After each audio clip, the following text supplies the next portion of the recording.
నమస్కారం డాక్టర్ ప్రదీప్ జోషి గారు. శ్రీమాత్రే నమః. సనాతన ధర్మంలో తులసి మొక్కకు అసలు ఏం చెప్పబడిందండి? శ్రీ గురుభ్యో నమః. శ్రీమాత్రే నమః. మనం అందరం కూడా ఒక నాగరికులము, ఒక కుటుంబ జీవితంలో బతుకున్నటువంటి మనందరం కూడా ఒక భయంతో బతుకుతున్నటువంటి వాళ్ళు. అంటే ప్రాణ భయం కావచ్చు, లేదంటే రోగ భయం కావచ్చు, ఏదైనా ఒక భయంతో మనం బతికేవాళ్ళు. సో ఇలాంటి సమాజంలో మనల్ని మనం రెగ్యులర్గా ప్రొటెక్ట్ చేసుకోవాలి అని అంటే మనకు కొన్ని ఇంట్లో ఉండవలసిన ప్రధానమైన కొన్ని వస్తువులు, కొన్ని పదార్థాలు, కొన్ని చెట్లు, అట్లాగే కొన్ని జీవాలు ఇవి మన ఇంట్లో ఉండాలి. అందులోపల చెట్లు ఉండవలసిన మొక్కలలో ఏంటంటే ప్రధానమైనటువంటి మొక్క ఏమిటంటే కనుక తులసి చెట్టు. ఇది చాలామందికి తెలిసిన విషయమే, జనరల్గా తెలిసిన విషయమే. ప్రతి ఒక్కరి ఇంట్లో తులసి చెట్టు ఉంటుంది. ఏదో ఒక మూలకు తులసి చెట్టు పెడతారు. రోజు పొద్దున్నే లేచి తులసి చెట్టులో నీళ్లు పోస్తారు. ఆ తర్వాత దీపం పెడతారు, దండం పెట్టుకొని వచ్చేస్తారు. కొంతమంది బాగా తెలిసిన వాళ్ళు అయితే ఏం చేస్తారంటే తులసి ఆకులు కొంచెం ఒకటి తెంపుకొని నోట్లో వేసుకుంటారు. ఆ క్షణంకి అది నమలేస్తారు, హాయిగా ఆనందంగా ఉంటారు. ఇది జనరల్గా చాలామంది తెలిసింది. కాకపోతే తులసి చెట్టు యొక్క గొప్పతనము ఇంకా చాలామందికి తెలియదు. సింపుల్ చెప్పాలంటే సూర్యుడి యొక్క గొప్పతనం అందరికి తెలియదు, కానీ సూర్యుడి యొక్క వెలుగు వల్ల మనం అందరం ఆరోగ్యంగా ఉన్నాం. మనకి దాని గొప్పతనం పెద్ద తెలియాల్సిన అవసరం లేదు, కానీ మనం ఆరోగ్యంగా ఉన్నాం.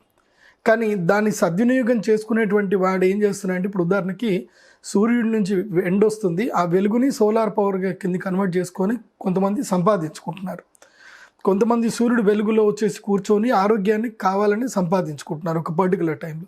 కొంతమంది సూర్యుడికి చక్కగా ధ్యానం చేసుకొని వాళ్ళు సంపాదించుకుంటున్నారు. అట్లాగే తులసి చెట్టు వల్ల కూడా చాలా లాభాలు ఉన్నాయి. ఏంటి సార్ బెనిఫిట్స్ అవి? ఇప్పుడు వాస్తవం ఏంటంటే తులసి చెట్టు దీనికి ఒక అమోఘమైన శక్తి ఉంది. తులసి శ్రీ సఖి శుభే పాపహారిణి పుణ్యదే నమస్తే నారదనుతే నారాయణి నమోస్తుతే. ఈ శ్లోకాన్ని అందరు గుర్తుపెట్టుకోండి.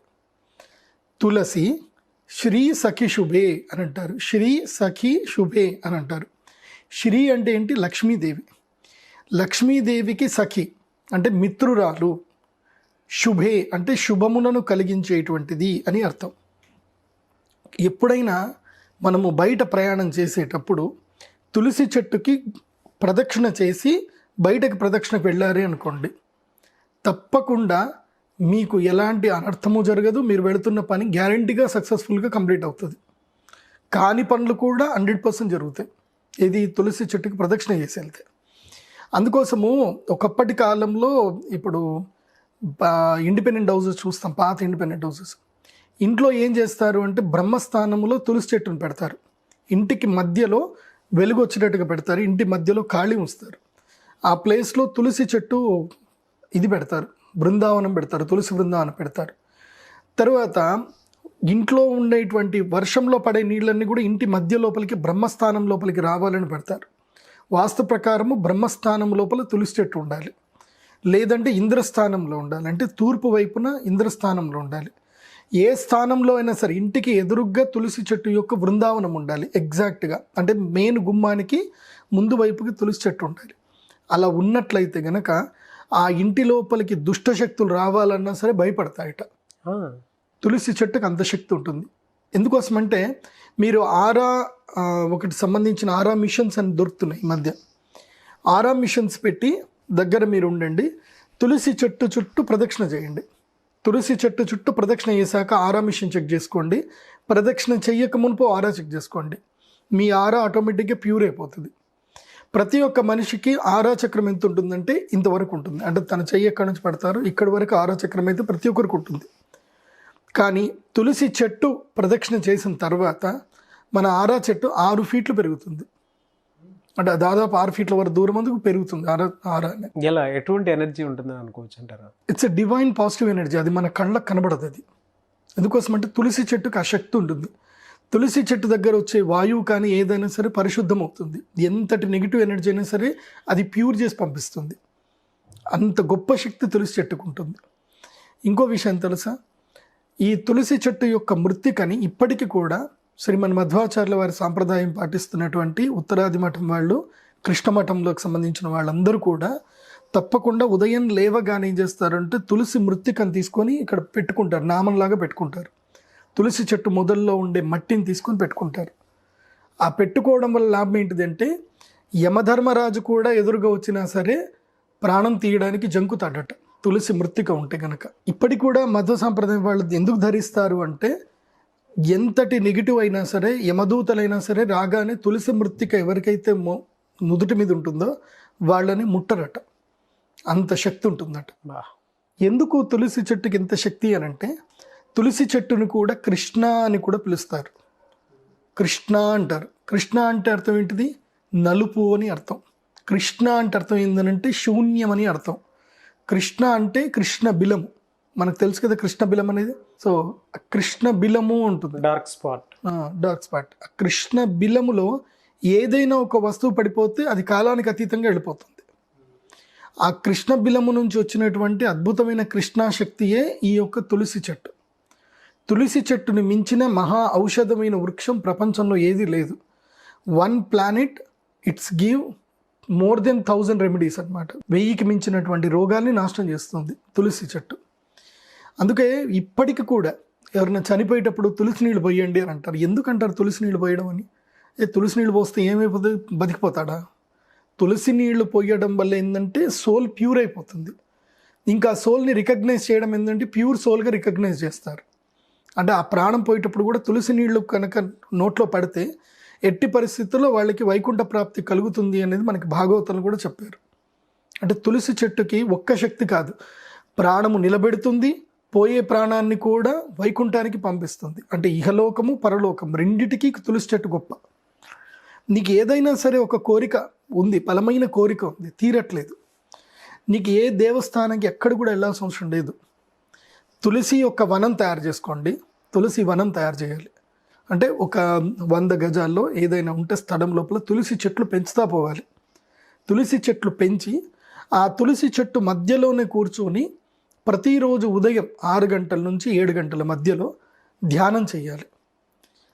అట్లాగే ఏదైనా రోగం ఉందనుకోండి, ఆ తులసి యొక్క బృందావనం ఏవైతే ఉంటాయి, తులసి చెట్లు ఉంటాయి, ఆ తులసి చెట్టు మధ్యలో కూర్చొని డీప్ ఇన్హేల్ డీప్ ఎక్సేల్ చేయండి చాలు. మీకు ఎంత భయంకరమైన రోగాలైనా సరే క్రమేపీ తగ్గుతూ ఉంటుంది. It should be continue practice అనమాట. డైలీ ఆ టైంకి అక్కడ వెళ్ళి కూర్చొని ఆ వాసన తీసుకోండి.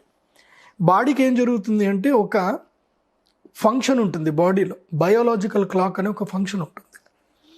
ఈ పర్టికులర్ టైంకి నువ్వు ఈ పని ఒకరోజు చేసావు అంటే బాడీ ఏం చేస్తుందంటే ఎస్ అని నోట్ చేసుకుంటుంది. 2 రోజులు చేసావు, 3 రోజులు చేసావు, 10 రోజులు చేసావు అనుకో, బాడీకి అర్థమైపోతుంది, ఓహో రోజు ఈ వ్యక్తి ఈ స్థానానికి ఈ సమయానికి ఇక్కడికి వెళుతున్నాడు. ఆ టైంలో ఎలాంటి ఎనర్జీ స్వీకరిస్తున్నాడో బాడీకి తెలుస్తుంది, మైండ్కి తెలుస్తుంది. సో మైండ్ ఏం చేస్తుందంటే కంటిన్యూస్ వెళ్తున్నాడు అంటే ఈ ఎనర్జీ మన బాడీలో ఎక్కడ యూటిలైజ్ చేయాలనేది ప్రాక్టీస్ చేసేసుకుంటుంది బాడీ. సో అలా డైలీ గనక సంధ్యా సమయంలో 6 నుంచి 7 గంటల సమయంలో అక్కడ వెళ్ళి కూర్చోవాలి. ముఖ్యంగా సంధ్యా సమయంలో కూర్చోవాలి. సంధ్యా సమయమే ఎందుకు అంటే ఈ యొక్క సమయంకి ఏంటంటే ఒక పాజ్ టైం ఉంటుంది.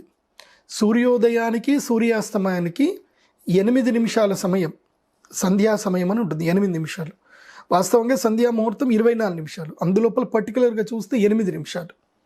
ఎందుకోసమంటే సూర్యుడు ఉదయించినప్పుడు సూర్యుడి యొక్క వెలుగు భూమికి రావడానికి 8 నిమిషముల 12 సెకండ్లు పడుతుంది. ఇది ఉదయించిన సూర్యుడి యొక్క వెలుగు భూమి చేరడానికి. సో ఆ సమయాన్ని ఏమంటారు అంటే సంధ్యా సమయం అంటారు. సూర్యుడు కూడా అస్తమిస్తాడు, అస్తమించినప్పుడు కూడా ఆ వెలుగు అనేది భూమి నుంచి వెళ్ళిపోవడానికి కూడా 8 నుంచి 12 సెకండ్లు పడుతుంది. ఈ సంధ్యా సమయం ఏదైతే ఉందో ఈ టైంలో ఏం చేస్తారు అంటే దేవతలు ఈ యొక్క ఎర్త్ని ప్రొటెక్ట్ చేస్తారు. ఎందుకోసమంటే సూర్యుడు పోయేటప్పుడైనా సూర్యుడు వచ్చేటప్పుడైనా మధ్యకాలంలో సంధ్యాకాలం ఏముంటుందంటే దీన్ని అసుర సంధ్య వేళ అంటారు. అందుకే బ్రాహ్మణులందరూ కూడా సంధ్యావందనం చేయాలి, సంధ్యాకాలంలో సూర్యుడికి అర్ఘ్యం వదలాలి అని అంటారు. సూర్యుడికి అర్ఘ్యం వదిలి ఏం చేయాలి? నెక్స్ట్ ఇమ్మీడియట్లీ మేము తులసి పూజనే చేయాల్సింది. ఎందుకోసమంటే మేము అర్ఘ్య పూజ అంతా అయిన తర్వాత ఆ అర్ఘ్యం నీళ్ళన్నీ కూడా తీసుకొని వెళ్ళి ఏం చేస్తామంటే సూర్యుడికే వేస్తాం. మేము సూర్యుడి కోసం అని చెప్పి తులసి యొక్క బృందావనంలోనే వేస్తాం. అంటే తులసికి అంత గొప్ప శక్తి ఉంటుంది.